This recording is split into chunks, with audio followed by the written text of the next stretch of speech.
У меня простая проповедь для вас сегодня.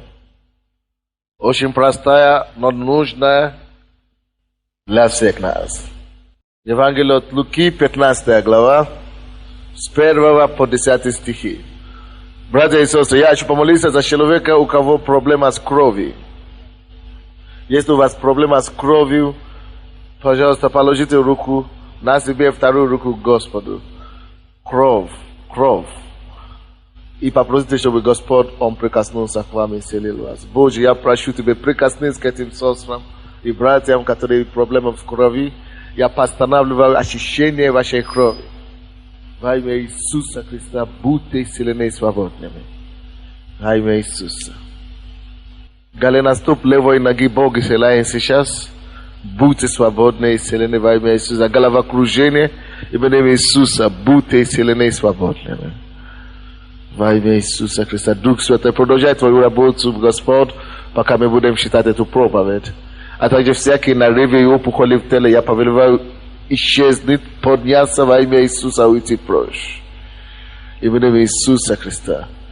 Дух Святой будет продолжать Его работу, будет продолжать прикасаться к нам. Просто откройте свой дух, свое сердце, свою душу для Него, чтобы Он мог совершить Его дело исцеления у вас. Евангелие от Луки. Так. С 1 по 10 стихи. Кто-нибудь там, кто может читать хорошо по-русски? Приближались к нему все мытари и грешники слушать его. Фарисеи же и книжники роптали, говоря: он принимает грешников и ест с ними. Но он сказал им следующую притчу: кто из вас, имея 100 овец и потеряв одну из них, не оставит 99 в пустыне и не пойдет за пропавшую, пока не найдет ее? А нашед возьмет ее на плечи с радостью, и, пришедший домой, созовет друзей и соседей, и скажет им: порадуйтесь со мною, я нашел мою пропавшую овцу. Сказываю вам, что так на небесах более радости будет об одном грешнике кающемся, нежели о 99 праведниках, не имеющих нужды в покаянии. Или какая женщина, имеющая 10 драхм, если потеряет одну драхму, не зажжет свечи и не станет мести комнату и искать тщательно, пока не найдет, а нашедший созовет подруг и соседок и скажет: порадуйтесь со мною, я нашла потерянную драхму. Так, говорю вам, бывает радость у ангелов Божьих об одном грешнике кающемся. Аминь. Слава Богу. Вы слышали то, что мы читали? Первый стих говорит нам: приближались к Нему, к Иисусу. Все, давайте всеми скажем, все мытари и грешники слышат Его. Братья и сестры, Иисус был странным человеком для людей своего поколения. Вы скажете: неужели? Он был спасителем. Это мы теперь это знаем. Но для людей своего поколения Иисус, Он был странным человеком. Во-первых, Он заявлял, что Он спаситель и праведник. Еще хуже всего для них, что Он заявлял, что Он Сын Божий. Как это так? Абсурд какой-то. Сын Божий, праведник, собирается с грешниками и с мытарями. Для них это было умопостижимое что-то. Это было невозможно. Либо он обманщик и сам грешник, либо он просто больной человек. Иисус был абсолютно странным человеком для людей своего поколения. Но кто из вас знает, что он правильно поступал? Все, что он делал, было правильно. А смотрите себе, написано: приближались к Нему все мытари. Может быть, вы не знаете, что такое мытари? Мытари в то время — это те люди, которые собирали налоги и подати. Как? Да, насильно. Не просто так. Они половину брали себе и половину государства. В принципе, эти деньги должны были принадлежать государству. Но они брали половину себе. Это как рэкет у нас. Как, рэкет и бандиты, которые обогащаются ради, ограбления чужих имуществ. То есть это вообще, они лучше всех жили. Они ездили на роскошных машинах больше, чем у всех остальных. Иисус, зная это, что они грешные больше всех, он должен быть, по понятию людей того времени, он должен быть удаляться от них, чтобы вообще ничего общего не светилось между ними. Но тут написано, что все, представляете, все ракетиры в городе, бандиты, чтобы они были самыми близкими друзьями пастора. О, Боже мой. Вы думаете, что газета что-то пишет сейчас? Именно тогда они начнут писать по-настоящему. То, что они пишут, пока это ерунда. Если бы Иисус жил в наше время, вау. Киевские ведомости и подобные, они бы уже испортили репутацию Иисуса. Слава Иисусу. Но слава Богу, что Он Бог. То, что правильно, не то, что люди считают, что правильно. То, что правильно, это то, что Бог знает, что правильно. Аминь. И все равно Иисус понимал, что ментали, они нуждаются тоже в спасении. Бандиты и рэкетиры, они тоже нуждаются в спасении. И Он посчитал лучше рискнуть свою репутацию перед фарисеями, книжниками и всякими интеллектуалами своего времени. Он поставил на карту свою репутацию, и ему не было стыдно. Иисус не боялся рисковать свою репутацию. Он не боялся потерять свою репутацию. О, Иисус. Вы знаете почему? Он понимал что-то, которое большинство людей еще сегодня не понимают. Он знает, что мнение Бога живого намного больше, намного весомое, намного сильнее, намного праведнее, чем мнение любого человека. Если весь мир говорит одно, и Бог говорит другое, лучше оставить весь мир и пойти за Богом. Иисус это очень прекрасно это осознал и понимал. И Он не боялся рискнуть и рисковать свою репутацию перед людьми. Потому что Галатам 5 говорит, плоть всегда желает противного духу. То есть мирские люди, миряне всегда делают и противного того, что Бог желает. Потому что духовное, 1 Коринфянам 2 говорит нам, что душевное не может постигать или понимать духовное. Оно всегда идет противовес. Если мир хвалит тебя, если мир гладит тебе голову, это значит, ты компромиссировался с миром. Мир это нормальные вещи. Дух желает противного плоти, и плоть желает противного духу. То есть мы рожденные от мира сего, от бесов, от мирской системы, не могут понять рожденного от духа. Это Библия говорит. Аминь. И Иисус поэтому он не переживал о том, что мир говорит о нем. Он переживал больше о том, что Отец Небесный говорит о нем. Он говорит, я делаю только то, что я вижу Отца моего делать. Только то, что Отец мой делает, то и я делаю. Я не делаю ничего, если без его согласия. И Иисус собирался с метарями, и написано, первый стих, там, посмотрите, написано, все метари, не только метари, и грешники. Не просто метари собирались с Иисусом, и грешники окружали Иисуса. Все метари и грешники. Слушай, если ты человек, который зависит от общественного мнения, или руководимым общественным мнением, пойми, ты не можешь угодить Богу. Вы слушаете меня? Если ты будешь слушать мира, значит, ты не можешь Бога слушать. Слушай, человек, который хочет слышат и угодить общественному мнению, никогда не может угодить Богу. Почему? Потому что у тебя может быть только один Господин. Либо Бог, либо мир. Аминь. Иисус это понимал, Он делал свое решение вовремя. Он принял решение угодить Богу и оставить мир. Слава Господу. Бог исцеляет женщину здесь, кого женская болезнь. В этой части аудитории. Бог исцеляет вас. Прикасайтесь к себе и просите, чтобы Господь исцелил вас. Аллилуйя. И сказали, все грешники и метари собирались с ним.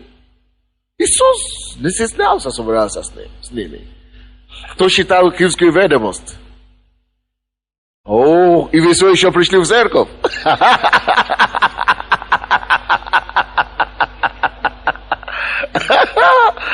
Слава Богу. Там написано, что бандиты, про бандитов, вы, наверное, читали, что бандиты ходят к вам в церковь. Я говорю, конечно. Они говорят, кто-то сказал, и бандиты становятся пасторами. То есть бывшие бандиты, Бог освобождает их, и они могут стать праведными, не просто праведниками, они могут стать пасторами. И он пишет такие аллегории, что бандиты становятся пасторами. Видите, церковь называется. И очень интересно, что мне сказал мой водитель. И говорит, я знал, что такое бандитизм. Вы знаете, здесь это их мама здесь, и я открываю ей какой-то секрет. Я разговаривал с ее сыновьями, и он говорит, мой брат был в рэкете. Они выбивали ребят. Бизнесменов, и собирал деньги. Я говорю, видишь что, твоя мама, родители знают об этом. Он говорит, мама бы отдала жизнь, чтобы доказать, что я не был таким. Мама не знала, чем сын занимался. Но, видите, это мир такой. И он говорит, и это брат мне говорит, что только Бог знает, сколько жизней были сохранены благодаря этой церкви. Потому, если просто взять по одному бандиту, те, которые были в рэкете, и банде, сколько людей, если бы они не перестали ходить, там служить, если бы они не пришли в церковь, только Бог знает, сколько сотни жизней были бы разрушены. И эти газетчики это никогда не знают. Понимаете, да? Газетчики это никогда не знают. И не понимают. И мы не хотим, чтобы они понимали, мы хотим, чтобы Бог понимал. Я еще обратился к ребятам. Кто из вас раньше был в таком банде, рэкет или что-то такое, как метари, выбивали финансы? Вставайте, пожалуйста, не стесняйтесь, встаньте. Давайте будем свидетельствовать во славу Божию. Аминь. Кто еще там? Аминь. Вставай. Аминь. Вставайте. Аминь. Слава Богу. Не стесняйтесь чего. Слава Богу. Не сидите, станьте. Видите, Бог спас людей. Слава Иисусу. Аминь. Аминь. Аминь. Слава Господу. Вы знаете, это прекрасная жизнь. Спасибо вам большое. Можно присесть. Если они вам расскажут их истории, кем они были в миру, вы, наверное, просто, куда я попал. Но слава Богу, что Бог, Он не лицеприятен. Иисус знал, чем они занимались. Иисус знал, чем они занимались. Но все равно Иисус решил собираться с ними. Он посчитал их самыми праведных. Поэтому я верю, что эти все люди, которые стали сегодня, Бог имеет предназначение для них. Бог нашел Матфея, он был таким метром. И он стал апостолом и один из учеников Иисуса. И он собирал себе подобный и делал евангелизацию для них. И приглашал Иисуса, чтобы Иисус евангелизировал своих подобных. И Бог, когда Бог находит таких людей, это потому что Он имеет потрясающие планы в их жизни. Не только станут верующими, но они станут спасителями других людей. Слава Господу. Но слава Богу, что мы лучше на чьей стороне вы бы хотели быть? На стороне Иисуса или на стороне фарисеев? А? Я бы предпочитал быть на стороне Иисуса. Но очень часто люди спрашивают, почему вы евангелизируете, почему вы рассказываете повсюду об Иисусе? Почему вы приглашаете людей в вашу церковь? Потому что мы знаем, что когда люди приходят по-настоящему в контакт с Иисусом, что все в их жизни, и они меняются к лучшему. Почему мы занимаемся евангелизацией? И я читаю эту проповедь сегодня, зная, что у нас есть программа евангелизационная, которая сейчас идет по районам. Может быть, вы не в курсе, но я хочу вам рассказать, что мы решили до конца этого года или в начале прошлого года, а не следующего года, проевангелизировать весь Киев. То есть рассказать всем жителям города об Иисусе через брошюры и газеты. Мы уже напечатали где-то 500 000 брошюр для каждой квартиры города. Мы хотим, чтобы люди ходили через домашние группы по всем своим районам, по всем квартирам, просто подарили людям, чтобы они сами считали об Иисусе. Просто чтобы каждый, чтобы если что, чтобы мы не были виноваты, что они не слышали о Спасителе. Чтобы когда мы попадем на небо, мы могли сказать Богу, мы сделали все то, что мы можем. Мы собираем пожертвования, вот для таких целей. Надо было 24 000, чтобы печатать эти брошюры. И мы не жалеем деньги, чтобы спасать людей. И мы скажем Богу, Господь, мы сделали все то, что мы можем. Если кто-то уже говорит, сам отказывается от Иисуса, это уже его проблема. Но мы, это наш долг перед Богом и перед этими людьми, рассказать им о том, что есть выход, есть альтернатива в этой жизни. Не надо умереть, не надо падать в депрессию, не надо совершить самоубийство. Есть выход. И вы знаете, многие люди не приходят к Богу только по простой причине, что они не знают, что есть живой Бог. Если все будут знать, что есть живой Бог, они побегут. И мы хотим просто дать им возможность это знать. Аминь. Конечно, есть ярые противники. Но мы молимся за них. Но те, которые хотят познать Бога, мы хотим давать им такую возможность. Поэтому с этого месяца по районам, по домашним группам люди будут ходить и раздавать такие пригласительные. А также следующее воскресенье они привезут сюда пачки. Несколько тысяч, может 50 000 или 100 000 газет, которые брошюры, которые мы печатали, для тех, которые не имеют возможности ходить на домашние группы, которые не ходят на домашние группы.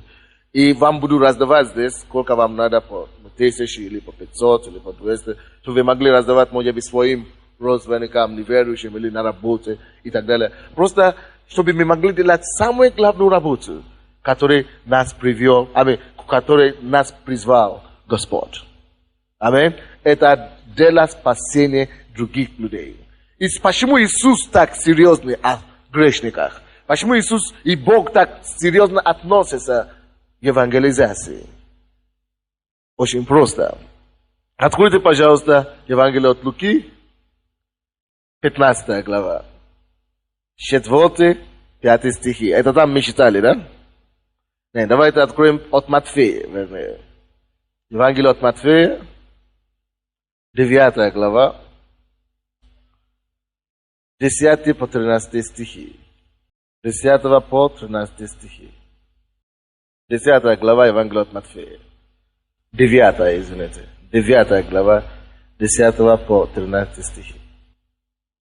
И когда Иисус возлежал в доме, многие метры, опять метры, и грешники пришли и возлегли с ним и учениками его.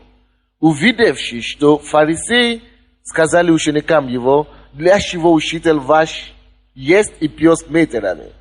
Фарисеи и книжники всегда задают вопросы. Для чего ваш учитель Иисус есть и пьет с мытарями и грешниками? Иисус же, услышав это, сказал им: нездоровые имеют нужду во враче, но больные. Пойдите, научитесь, что значит милости хочу, а не жертвы. Ибо я пришел призвать не праведников, но грешников к покаянию. Вы слышали? Иисус говорит, не здоровые нуждаются в враче, а больные. Иисус говорит, я пришел, чтобы спасать не праведников, но я пришел, чтобы спасать кого? Грешников. Если Иисус это говорит, что Он пришел для грешников, то мы должны на грешников обращать внимание. Иисус, Он не отвергает людей, потому что они грешные. Никто не родился грешным, я вам скажу. Иисус, Бог, не создал никого грешным.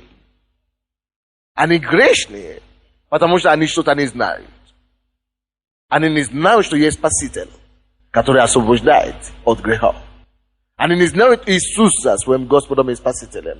Они грешные, потому что они не знают силу Евангелия.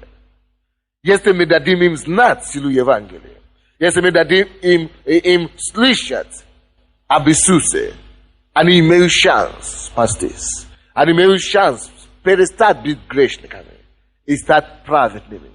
Вот почему мы принимаем всех в церкви.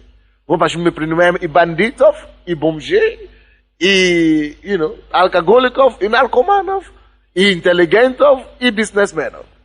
Мы всех принимаем. Потому что все мы нуждаемся в спасении. Но мы не принимаем в церковь членов других церквей. Если ты уже праведный, если ты уже спасенный, пожалуйста. Иисус пришел, чтобы изыскать и спасти грешников, написано. Чтобы изыскать и спасти. Поэтому, если Иисус пришел, чтобы изыскать и спасать, то это наша обязанность. Тоже изыскать грешников и спасать их. Мы не гонимся за членами других церквей. Не. Мы не гонимся чтобы только в нашу церковь приходить. Нет. Если ты спасен, мы счастливы. Ты можешь ходить куда хочешь. Наше дело спасать те, которые еще не спаслись. Которые еще не знают Христа Иисуса. Чтобы изыскать, как Иисус, и спасать грешников. И есть много причин, почему нужно изыскать и спасать грешников. Именно по тем же самым причинам, которые Иисус ищет, чтобы спасать их.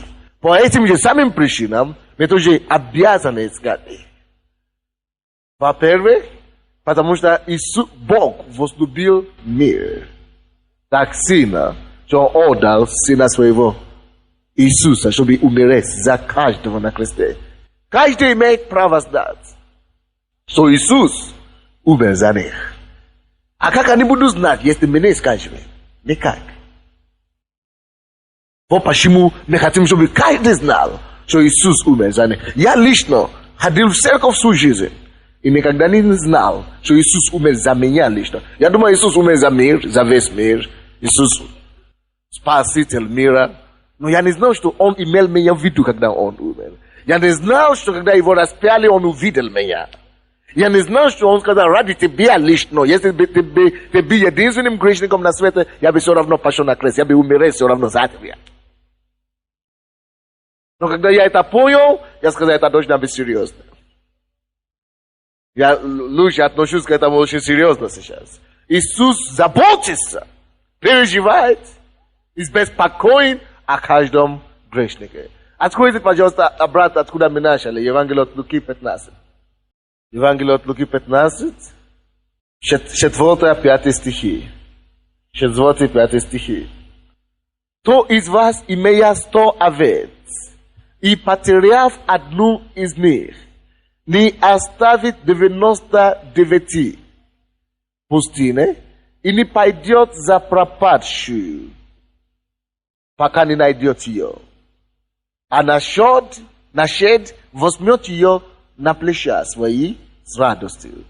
Поймите, Иисус дает нам сравнение, насколько важно для Него, насколько важен для Него не спасенные, грешники. Иисус говорит, это уподобится на пастыря. Иисус есть пастырь. Между прочим, я проповедую сегодня на теме ищущий пастырь. Или ищущий пастух. Если вы хотите. Ищущий пастырь. Ищущий пастух. Иисус говорит, если бы были 99 человек уже в стаде, спасенные, не нуждаются в спасении, он бы оставил эти 99 и пошел бы за сколько? За 1000? Нет, пошел бы за 1 миллион? Нет, пошел бы за 10 000?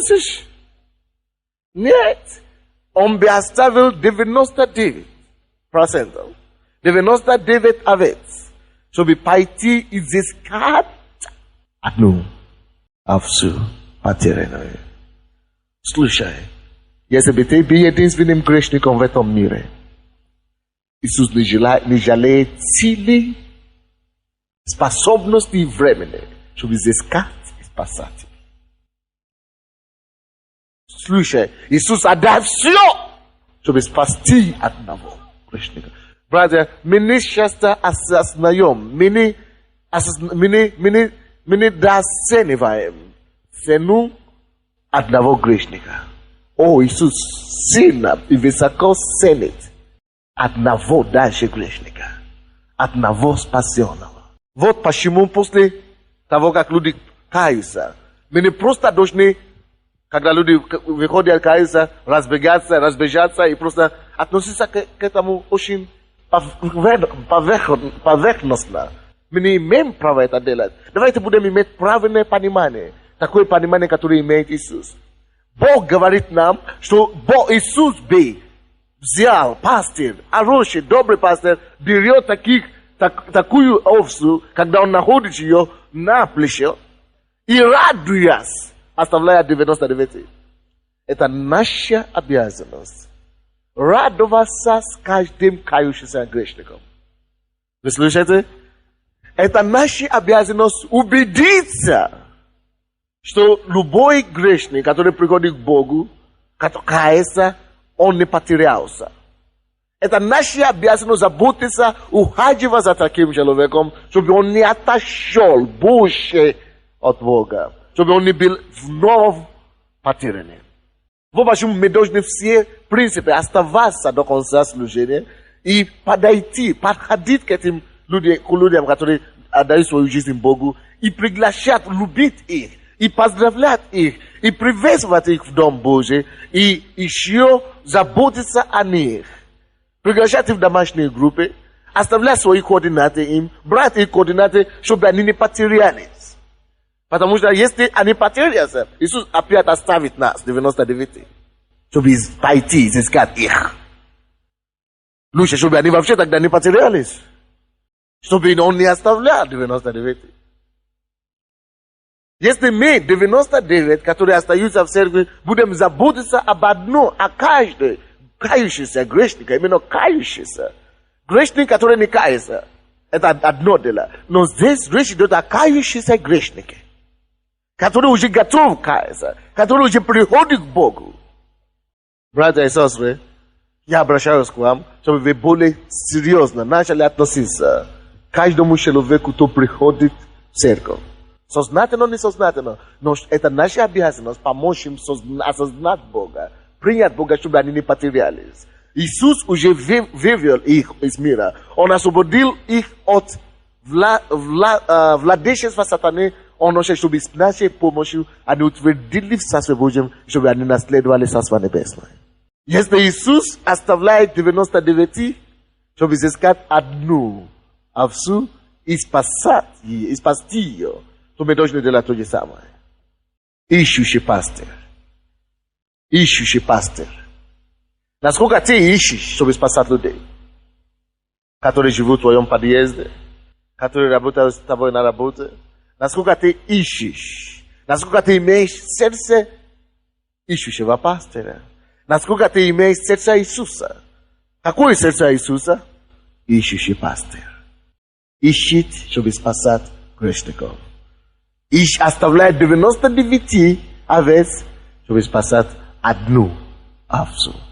Поэтому, если вы ходите на домашнюю группу, с сегодняшнего дня, я прошу вас, чтобы не было такого случая, что вы уходите и оставляете людей кающиеся. Это ваша обязанность взять их за руки, затащить их в церковь. И в домашней группе, и помочь им утвердиться. Это приоритет Иисуса. Спасенную душу. Даже Библия говорит нам, что небо радуется. Вы заметили, там написано. 10 стих. 15 глава от Луки. Так говорю вам, бывает радость у ангелов Божьих и об одном грешнике кающемся. Небо радуется, а мы бесчинствуем порой. Правда, это некрасиво? Небо радуется, а мы спешим. Небо устраивает, гулянку, по-нашему, если. Вечеринку. Или, вечер. А мы даже не обращаем внимания. За одного, даже, а мы, сколько мы видим здесь каются каждое служение? 1 или 2 грешника? 3 грешника? Тогда должно быть торжество у нас? Насколько мы должны уделить этому внимание? Насколько мы должны посвятиться этому, чтобы, вся церковь должна быть вовлечена в это. Если небо радуется, об одном ангеле радуется, слушай. Посмотри на себя, посмотри на ангелов. Если уже ангелы радуются, то ты где? Присоединись к компании ангелов. А возлюби этих людей, дай им знать, что самое большое событие в их жизни только что произошло. Дай им знать, что это самое большое, что может быть вообще, что может случиться с любым человеком на свете. Прийти, вернуться домой. Прийти к Создателю. Быть спасенным и познакомиться с своим Спасителем. Если вы здесь первый раз сегодня, у вас шанс, чтобы ради вас радовалось небо. Если вы пришли первый раз, вы знаете, что вы грешник. Если вы отдадите вашу жизнь Богу, за вас небо торжествует. Многие из вас, вы даже это не знаете, что небо радовалось, когда вы покаялись. Но кто я такой, что небо радуется ради меня? Даже родственники не радуются. Ты важнее, чем родственники думают. И, между прочим, ты важнее, чем ты сам о себе думаешь. Небо радуется, потому что ты пришел к Богу. Если небо радуется, то ты сам лучше тебя тоже порадоваться чуть-чуть. Аминь. Давайте откроем еще раз Евангелие от Матфея, 9 главу, которую мы читали. Евангелие от Матфея, 9 глава, 36 по 38 стихи. 9 глава, 36 по 38 стихи.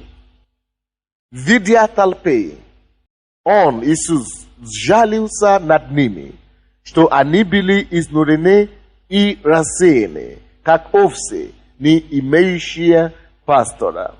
Тогда говорит ученикам своим: жатвы много, а делателей мало. Итак, молите Господина жатвы, чтобы весла делателей на жатву свою. Библия говорит, Иисус ходит и видел многих людей, много людей. Слушайте, братья, мы тоже ходим по городу, да? И мы видим многих людей. Метро, вы видите людей. На улице мы видим людей. На трамвайном остановке, автобусной остановке, мы видим разных людей, много людей. Но когда Иисус видит людей неспасенных, написано, его сердце жалуется на них. Он жалуется над людьми, ему стало жалко людей, что они как овцы, без пастыря. Вы знаете, вы когда-нибудь видели стадо без пастыря, без руководителя, без пастуха? Стадо разбивается, расходится. И то же самое с людьми без Спасителя, без Иисуса, без Господина. Иисус жалился над ними. Ему жалко. Милость. Он почувствовал сострадание над ними.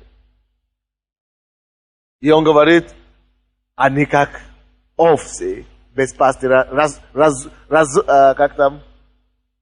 рассеянные, изнуренные.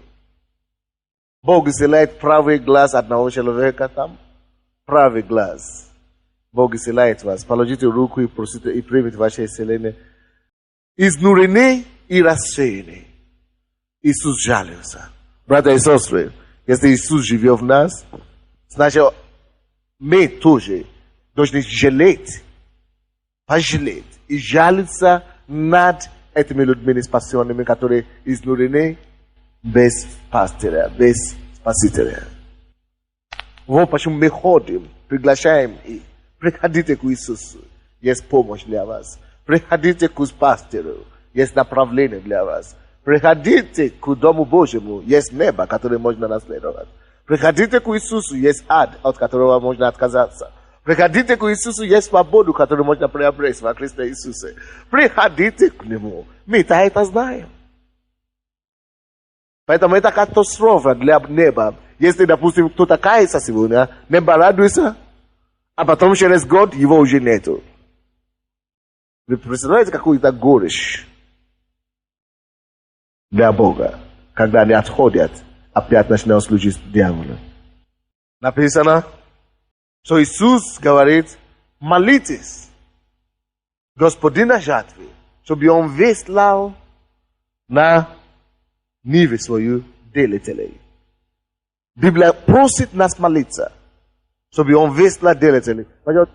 Бог просит нас, пожалуйста, молитесь. Верующие, молитесь, чтобы было больше делателей, больше людей, которые приглашают людей к Богу. Больше людей, которые рассказывают об Иисусе. Больше людей, которые вовлекают людей в дело спасения. Он говорит, молитесь. Но зачем молиться, когда я сам уже есть делатель? Если я буду молиться, то я должен самому быть делателем. Я должен сам спасать людей. Если Иисус говорит, что не хватает верующих, чтобы спасать других неверующих, то значит ни один верующий не исключение. Значит, мы все призваны к тому, чтобы приглашать людей к Богу. И еще не хватает. И Бог говорит, что не просто вы занимаетесь этим, но еще и молитесь. Вы понимаете, да? Что нас так мало. Представляете себе, сколько людей живут в Киеве сегодня, на Украине? 54 миллиона на Украине живут. В Киеве около 4 миллионов. И посмотрите, сколько верующих. Ну, 10 тысяч. От силы. Нас слишком мало, чтобы спасать людей. Поэтому Иисус всегда переживает об этом. Молите, пожалуйста, молите Господину жатвы, чтобы Он выслал на ниве свою делателей. Поэтому, братья и сестры, это наша обязанность. Как это есть Иисусная обязанность спасать людей, это есть тоже наша обязанность спасать людей. 2 Тимофея, откройте, пожалуйста, 2 послание Тимофея, 4:5. Такая простая проповедь, правда? Это просто, когда человек просто рассказывает об этом, но не очень просто делать это. Но хотелось бы, чтобы это стало частью жизни каждого верующего в церкви. Чтобы мы все начали практиковать это. Чтобы это просто стало нашим образом жизни. Спасать неспасенных. 4:5 говорит нам, Павел пишет Тимофею, но ты будь бдителен во всем, переноси скорби, совершай дело благовестника, исполняй твое служение. Его служение было пасторское служение. Тимофей был пастором. Но несмотря на его служение, которое он должен исполнять, Бог еще призывает его совершать дело кого? Благовестника. Слушай, несмотря на твое призвание, очень часто люди говорят, нет, я не евангелист, я призван петь или играть, я музыкант, или я... Слушай, совершай твое служение, исполни твое служение, но совершай также дело благовестника. Все христиане призваны совершать дела благовестника. Все мы призваны свидетельствовать другим об Иисусе. Все мы призваны спасать других людей. Все мы призваны помочь. Я не могу говорить, что я не евангелист. Я пастор. Знаете, если я пастор, я должен быть верным в своем служении, но я должен и спасать людей. И чтобы покупать что-то или на улице, или я выхожу с машины, у меня есть всегда во всех карманах пригласительные. Я рассказываю об Иисусе, я приглашаю им, приходите к Иисусу. Кто-то говорит, не, мы знаем о вашей секте. Кто-то говорит, хорошо, спасибо. Но я рад, что я получаю возможность рассказать людям о том, что есть Спаситель, есть выбор, есть выход. Аминь. Кто бы ты ни был, если ты бизнесмен, говоришь, что нет, я бизнесмен, мое служение это давать деньги на дела Божьи. Это хорошо, но ты тоже должен исполнять дела благовестника, совершать дела евангелиста. Мы все призваны совершить дела евангелиста, благовестника. Никто не исключается, никто не исключен, потому чтобы помогать другим познать Иисуса, чтобы спасать других людей. Скажи своему соседу, это твоя обязанность спасать других людей. Евангелие от Марка, 16 глава. Вы открыли? Евангелие от Марка 16. Евангелие от Марка 16. 14 стиха по 20 стихи. Евангелие от Марка 16, 14 по 20 стихи. После воскресения Иисуса Христа из мертвых пишется такое событие. 14 стиха по 20. Бог исцеляет еще одну почку правую. Как только что вы соглашаетесь, вы принимаете Слово Божье действует в вас. И Бог решает вашу проблему. 14 стиха. Наконец явился самим 11. Это после воскресения. Он являлся ученикам. Он явился самим 11. Возлежавший на вечере. И упрекал их за неверие и жестокосердие, что видевшим его воскресшего не поверили. И сказал им, идите по всему миру и проповедуйте Евангелие всей твари. Идите по всему миру и проповедуйте Евангелие всей твари. Кто будет веровать и креститься, спасен будет, а кто не будет веровать, осужден будет. Кто не будет веровать, осужден будет. Что значит креститься? Это водное крещение. Это значит погружаться. Водное крещение. 17 стих. Уверовавшие же будут сопровождать эти знамения. Именем моим будут изгонять бесов, будут говорить новыми языками, будут брать змей, и если что смертоносное выпьют, не повредит им. Возложат руки на больных, и они будут здоровы. И так, Господь после беседования с ними, вознеся на небо и воссел одесную Бога. А они пошли и проповедовали везде при Господнем содействии и подкреплены слова последующими знамениями. Иисус после его смерти и воскресения, он был 3 дня после смерти, вы знаете где? Преисподней, на земле. Он пошел в ад и проповедовал и так далее. Он много чего видел за эти 3 дня. После этого он быстренько, воскрес. Воскрес? Да. Он Сын Божий, он много чего знает. Он много чего видел. Он знает об ангелах. Он знает о небе. Он знает о красоте неба. Он знает о Боге Отце. Он знает об аде. Он знает о дьяволе. Он знает много чего. Слушайте. Потому что это были его последние часы на земле. Вы знаете, когда человек собирается умереть или покинуть людей на совсем, они всегда говорят самое совершенное, самое большое их желание, самое важное. Иисус собирался, он уже умер, воскрес, он собирается идти на небо, на совсем. И он должен оставлять своим ученикам и верующим самое важное совершение. самые важные инструкции. Вообще, в христианстве. Вообще, все то, что превыше всего то, что он учил. Все то, что важнее после его воскресения. У него была только одна инструкция. Он не начал говорить об ангелах, о том, как там прекрасно, о другом, о третьем. Нет, он много чего знал. Он говорил, посчитал нужным говорить только об одном. Идите все по всему миру и проповедуйте Евангелие все твари. Идите по всему миру. Поэтому это называется великое поручение.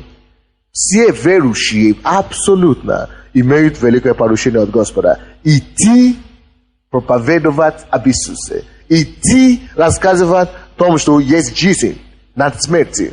Есть победа над смертью во Христе Иисусе. Это после воскресения из мертвых. Все, о чем он попросил его верующих учеников, идите рассказывайте другим, что есть спасение. Кто уверовал, кто уверует, спасется. А кто не будет веровать, осужден будет. Вы не хотите, чтобы ваши родственники были осуждены? Я не хочу. И вы не хотите, чтобы даже врагам моим, я не хочу, чтобы они были осуждены в аду. Ад — это страшное место. Даже будучи в аду, некоторые люди, которые уже там сейчас молятся, чтобы только лишь бы, чтобы их люди не попали туда. Давайте я вам покажу. Это факт. Вы помните историю Лазаря и багажа, да? Багаж, который неблагодарный багаж, он попал в ад. Не потому что он богатый, а он попал туда, потому что он не был спасенным. Он не жил по Слову Божьему. Когда он попал в ад, он видел, насколько там страшно. Он видел, насколько там тяжело. Вы знаете, наркоманы боятся кумары. Они боятся ломки. Поэтому они продолжают колеса. Но в аду это миллион раз больше кумары, то, что вы переживаете здесь. Вот, расскажи мне, чего нужно бояться. Нужно бояться туда попасть. Кто-нибудь когда-то пережил это похмелье, или как вы называете? Да? Похмелье, да? После похмельный синдром, после этого дела.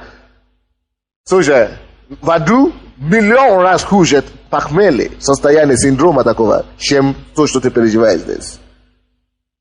Кто-то говорит, я грешу, прелюбодействую, потому что я не могу удержать, курить и так далее. Слушай, такое желание курить или прелюбодействовать будет еще хуже, и это не будет способ, как это удовлетворить. Там. Ты будет только мучиться и все.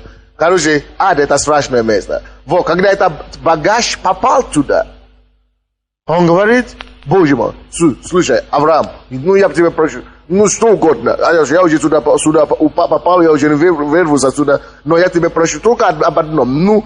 Слушай, пошли эти апостолов, как его, Лазара, и пускай он пошел, пускай он оставит небо и пойдет проповедовать моим родственникам. Только чтобы они сюда не попали в ад. Слушай, это серьезное место. И это серьезное предназначение спасать людей. Ты не представляешь себе, что ты делаешь, когда ты помогаешь кому-то уйти из пути ада. Ты не представляешь. Даже самые просвещенные из нас не имеют меньше 1% представления, что значит уйти от ада, избежать ада. Но самый лучший оратор, проповедник не может дать вам 0,1% того, что это значит. Быть спасенным. Понятия мы не имеем. На самом деле, давайте откроем, посмотрим это. Вот Евангелие от Луки 16. Евангелие от Луки 16. Так, 27 стиха по 31. Евангелие от Луки 16, 27 по 31. Тогда сказал он, это багаж, который в аду находится сейчас, и говорит, так, прошу тебя, отче, пошли его, этого Лазара, пошли его в дом отца моего, ибо у меня 5 братьев, пусть он засвидетельствует им, чтобы и они не пришли в это место мучения. Это жестокий человек, жесточайший человек. Даже такой жестокий человек, когда он попал в ад, он образумился. Он стал добрым, короче. Он стал переживать за своих уже родственников, может быть, которые они ссорились раньше в миру, не поделили что-то, но в аду уже не до того. Только не дай Бог, чтобы они сюда попали. Не дай Бог, только чтобы сюда не попали. Он говорит, пошли его. Моим родственникам, у меня пять братьев, или сколько у него там? Да, 5. Чтобы не попали на это место мужчины. Авраам сказал ему, у них есть Моисей и пророки. Конечно, мы знаем, что Моисея сейчас нету здесь. Но у кого, кто есть у них? Мы. У них есть Моисей и пророки. Бог полагается на нас. Почему-то Бог не посылает ангелов, чтобы проповедовать людям. Он не посылает умерших, чтобы они вернули и проповедовали. Он посылает кого? Нас, спасенных. И пока багаж просит, чтобы он послал умерших, чтобы проповедовать, Бог говорит, нет, есть там люди верующие, пускай они поверят им. Посмотри. Он говорит, Авраам сказал ему, у них есть Моисей и пророки, пусть слушают их. Представляете себе, сколько людей не хотят нас слушать сейчас. Это их беда, что они не хотят слушать. Когда они попадут в ад, они уже сами будут молиться, чтобы их родственники нас слышали. Они уже сами будут молиться, дай Бог, чтобы они послушались. Дай Бог, чтобы мои родственники воспринимали этих людей. Сейчас пока ругают нас. Подожди. Успеешь. Когда они попадут туда, они бегом начнут молиться. Так, он же сказал, это человек говорит, багаж сказал, нет отче Аврааме, но если кто из мертвых придет к ним, покается. Не, ложь. Даже если кто-то из мертвых придет к ним проповедовать, все равно не покается. Кто-то говорит, пускай Бог делает какое чудо, или пускай Бог является, или делает что-то, тогда я поверю. Это ложь. Если он не проверит простое свидетельство, он так и не поверил. Поэтому мы должны проповедовать людям. Бог полагается на нас, не на мертвых. И когда он это сказал, тогда Авраам сказал ему, если Моисея и пророков не слушают, то если бы кто и из мертвых воскреснет, не поверят. Вы слышали? Не поверят.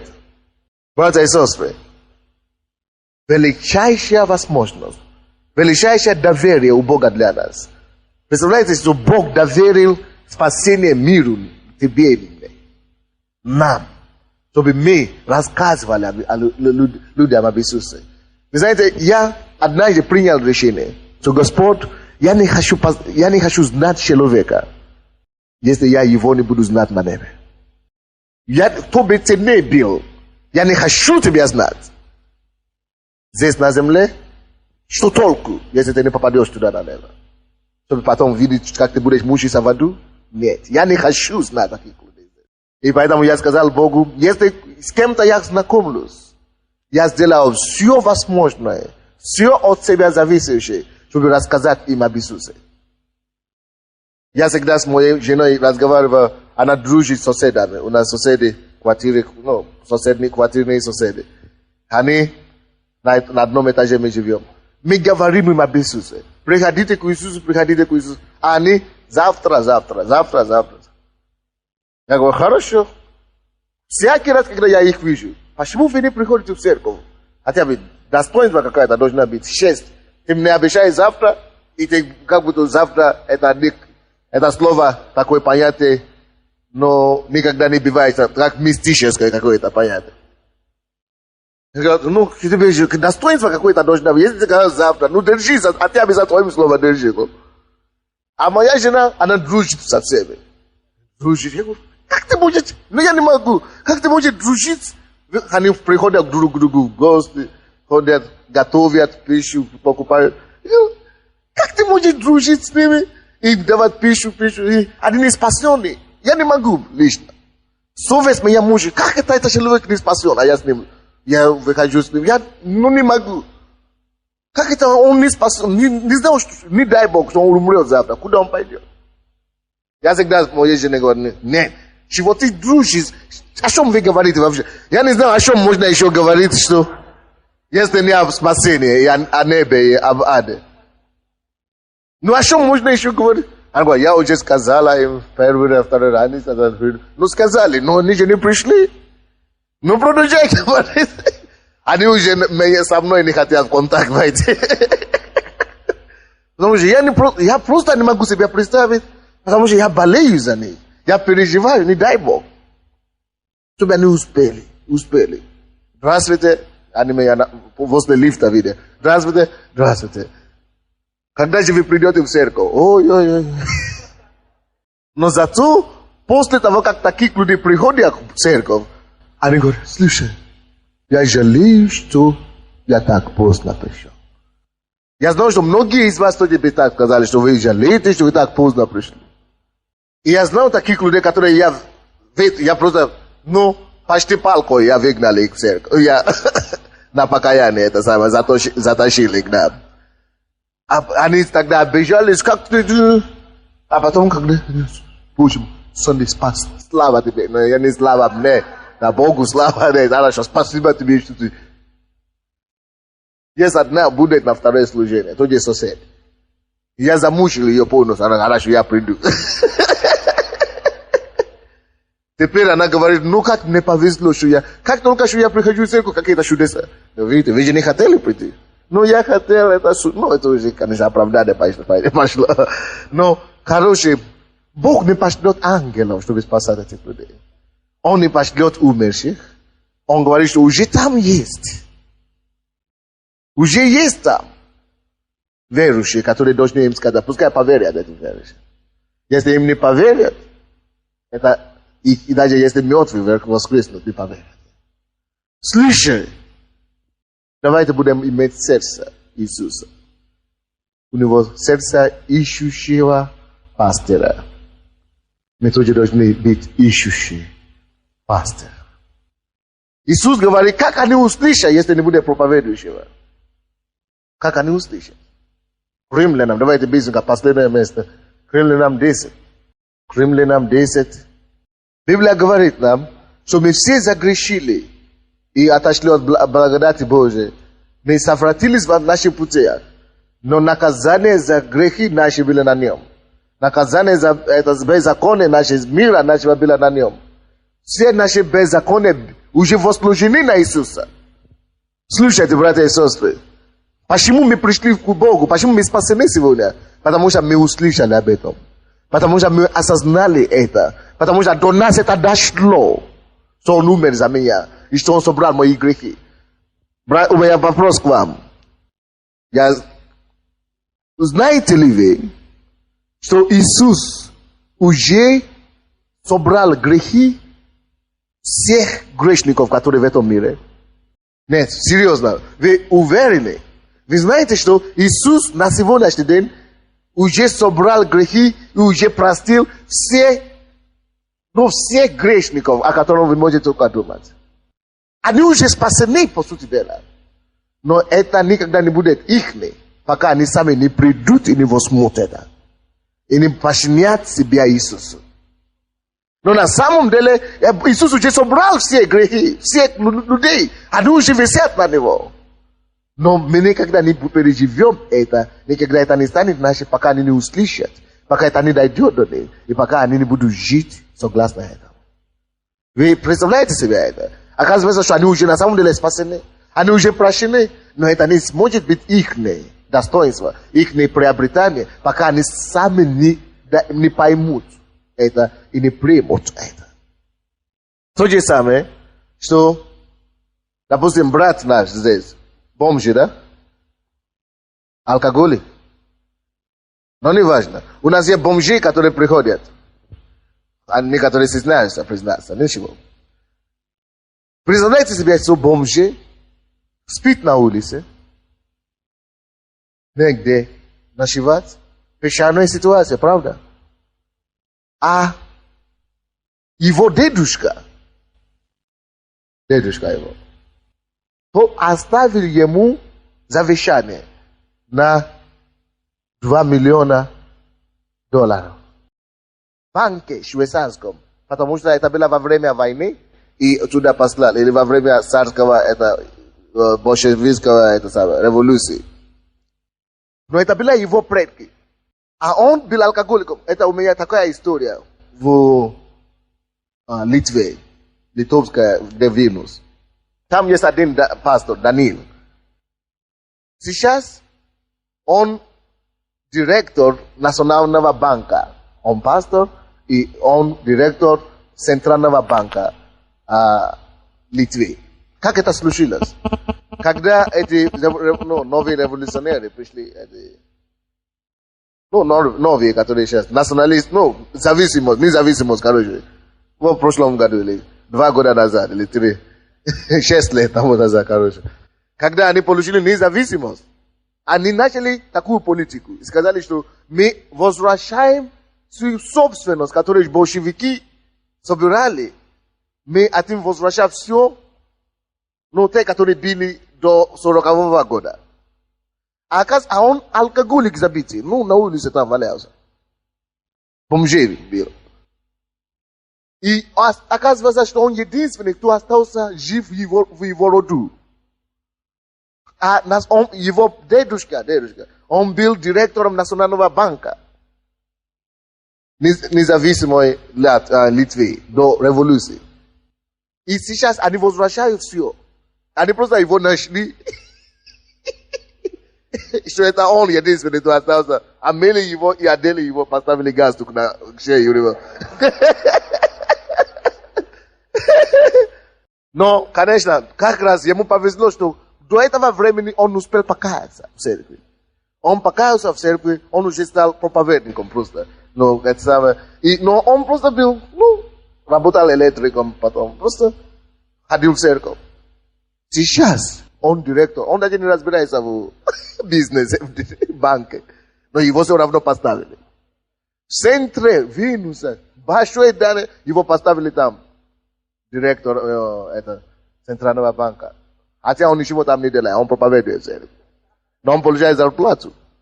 Вы представляете себе, слушайте, может быть, если даже этот человек, ему уже присвоили богатство его предков, но если он не пойдет распишется, то да, это я внук этого человека, распишется, поставив свой подпись, все это богатство не станет его достоинством. Он будет продолжать валяться там на улице. Хотя его приглашают, иди сюда, тебе ждет миллионы там. Иди сюда, распишись, это станет твоим. Если он не пойдет распишется, это будет просто лежать там. То же самое со всеми неверующими.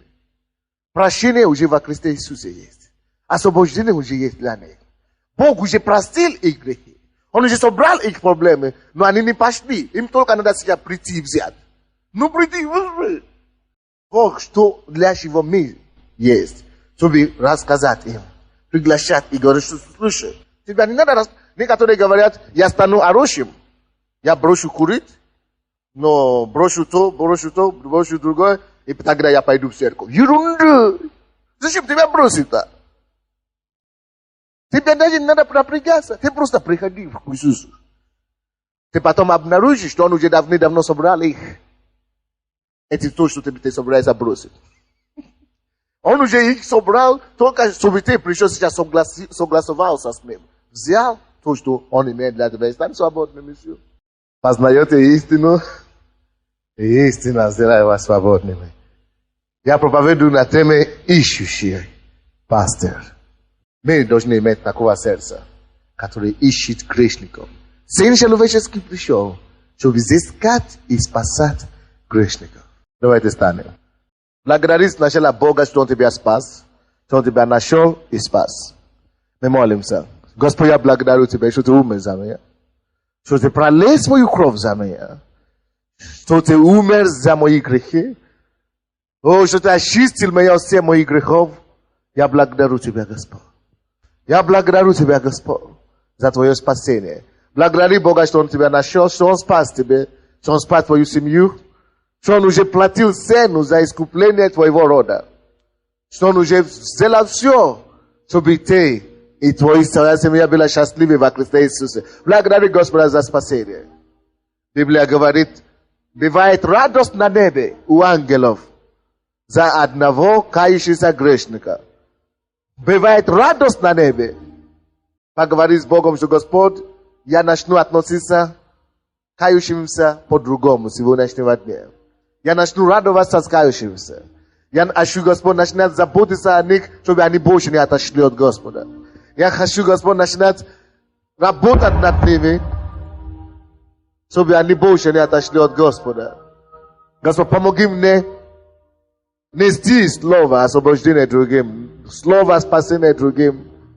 Поговори с Иисусом, поговори с Господом. Благодари Господа за то, что Он тебе дает честь и возможность евангелизировать.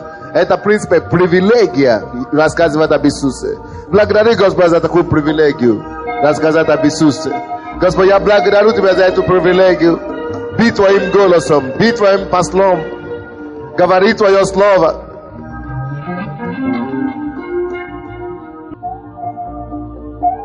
Господа, слава Иисуса.